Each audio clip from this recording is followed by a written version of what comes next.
The old radio had been sitting in the attic for years, tucked between dusty boxes and forgotten holiday decorations.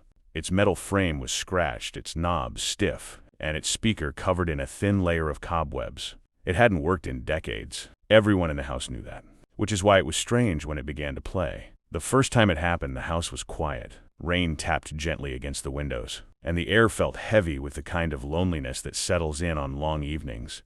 Then, from the attic, a soft melody drifted down the stairs, slow, warm, and unmistakably from another era, a gentle tune from the 1950s.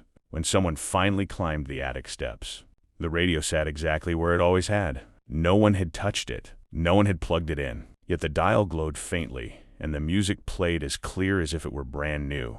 The moment the attic door opened, the music faded. The glow dimmed. The radio fell silent. Days passed. Nothing happened. Then, one night, the house felt heavy again. Not sad. Just quiet in a way that made the walls seem farther apart. And once more, the radio began to play. This time the melody was different. Softer. Almost like a lullaby. The attic door was left open. The music continued.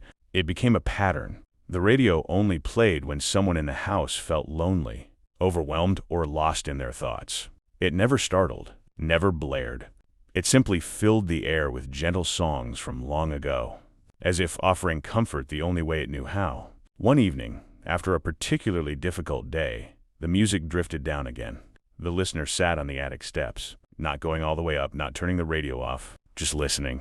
The melody wrapped around the room like a warm blanket, steady and reassuring. The radio wasn't haunted in a frightening way. It didn't demand attention or cause trouble. It simply cared, in its own quiet, old-fashioned way. Some nights the music played only for a minute. Other nights it played until dawn. But it always stopped once the loneliness lifted, once the house felt warm again. And though no one ever figured out how the radio worked without power, no one tried to fix it. Some things aren't meant to be explained. Some things are meant to be felt. The radio stayed in the attic, waiting patiently for the next moment someone needed a song.